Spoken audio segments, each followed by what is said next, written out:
Hi everyone, I'm Mark Harrison and this is a history of Rome. Last time we heard how the struggle between the classes had entered a new phase as the pressures on the borders relaxed. How a committee of 10 men, the Decemvirate, had been formed to make all classes more equal before the law, the result of that being the 12 tables. We heard also how a second Decemvirate had become enamoured of power and how its leader Appius Claudius had abused his position. Then, when Rome again fell into chaos, how the Decemvirate had failed to stop renewed Equi and Sabine raids.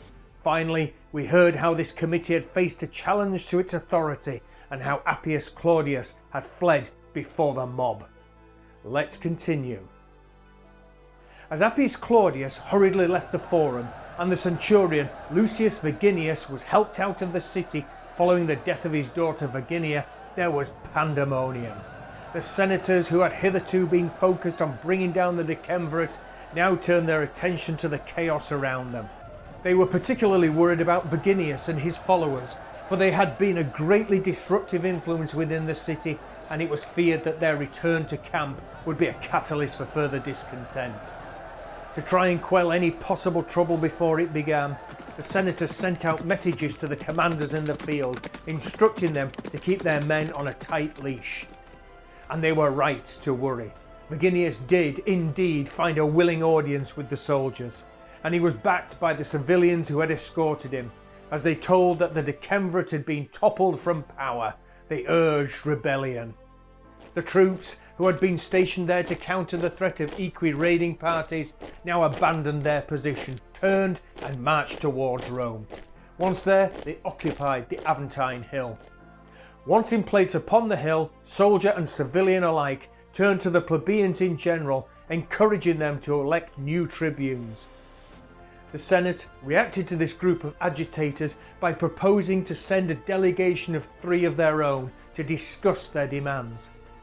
The group replied that that was acceptable, but that they would only work with Lucius Valerius Potitus and Marcus Horatius Barbatus.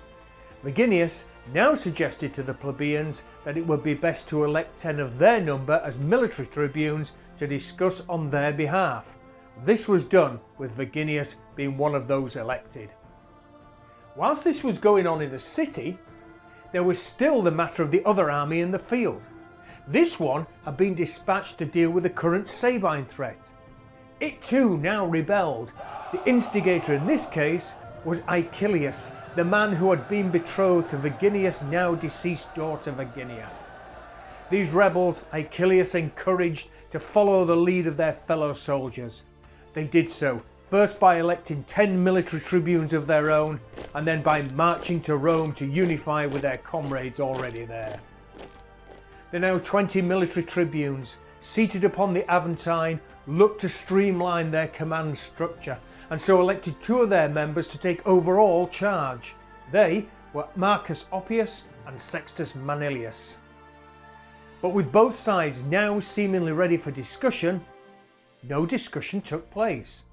The problem lay with the senators, for although they were now meeting on a daily basis, they had quickly become distracted, slipping back into old behaviour patterns, spending their time squabbling amongst themselves.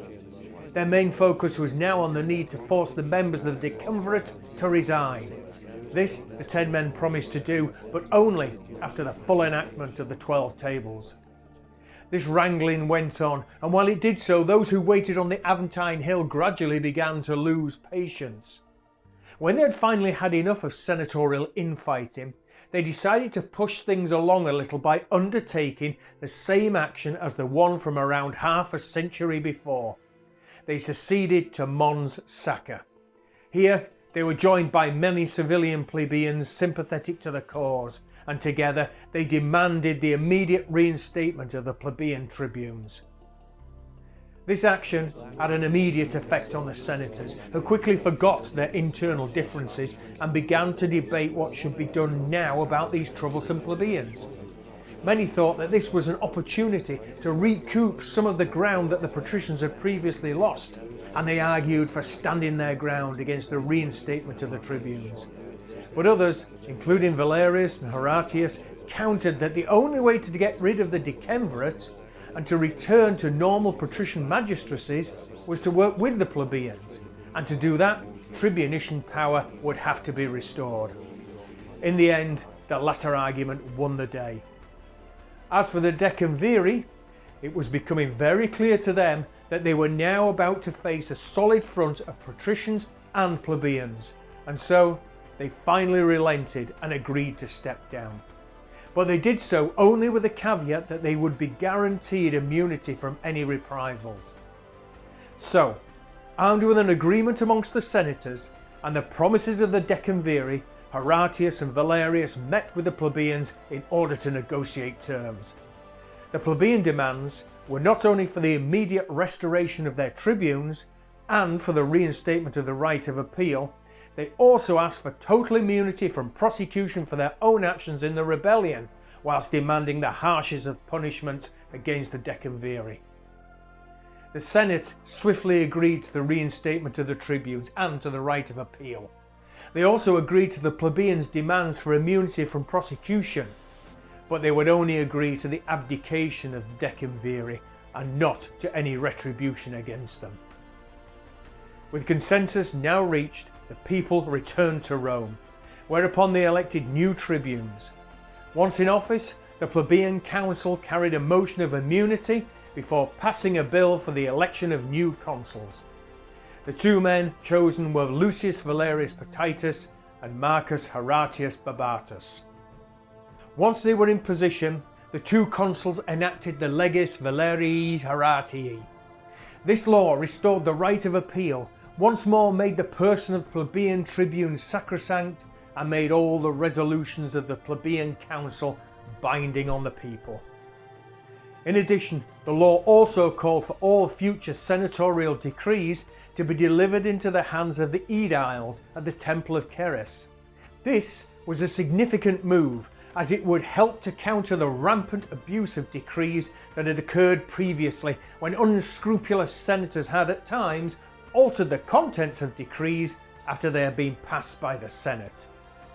With normal government now restored, the plebeian tribunes turned their attention to Appius Claudius, and they tasked Verginius to prosecute him. Verginius, acting in the current climate of reconciliation, pardoned Appius Claudius for all of the crimes that he had committed over the previous 2 years. However, he made an exception with regards to the incident involving his daughter.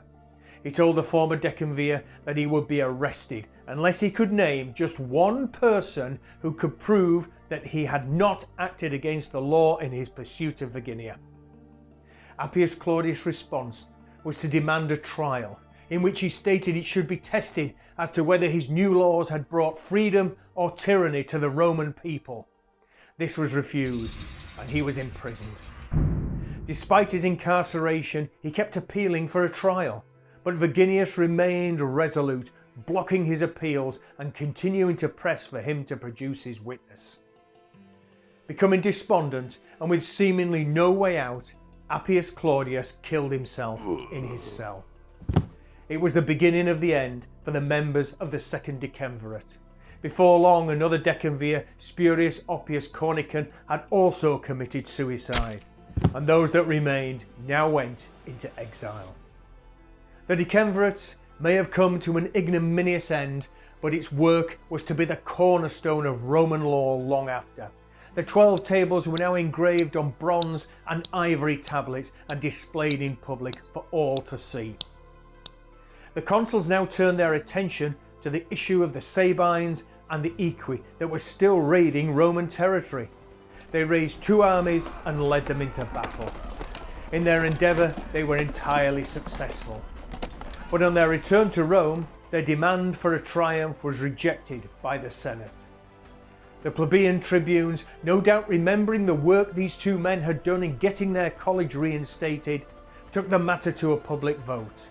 They won, and the consuls were finally awarded their triumph. The start of 448 BC saw the Roman political arena very much back to normal, with elections being held to fill the various positions. The elections for tribune of the plebs, though, was not smooth sailing. Those that had served the previous year believing that they had done a good job, sought re-election. The man that was to preside over that election, Tribune Marcus Duilius, was concerned, however. He felt that in aiming for immediate re-election, the candidates were behaving in a way that was not too dissimilar to the Decemvirate. He therefore blocked their attempt to run for office in this year. As a result of Duilius' action, only 5 candidates received enough votes to allow them to take up the office. In order to fill the 5 vacant seats, Duilius then directed the new members to co-opt 5 colleagues. This was an opportunity for those patricians who wished to undermine plebeian power. They applied just enough pressure on the new tribunes to have 2 of their own, Aulus Arturnius Varus and Spurus Tarpeius Montanus Capitolinus, both ex-consuls, appointed to the positions. For Tribune Lucius Trebonius, however, this was unacceptable, and he immediately proposed a new law.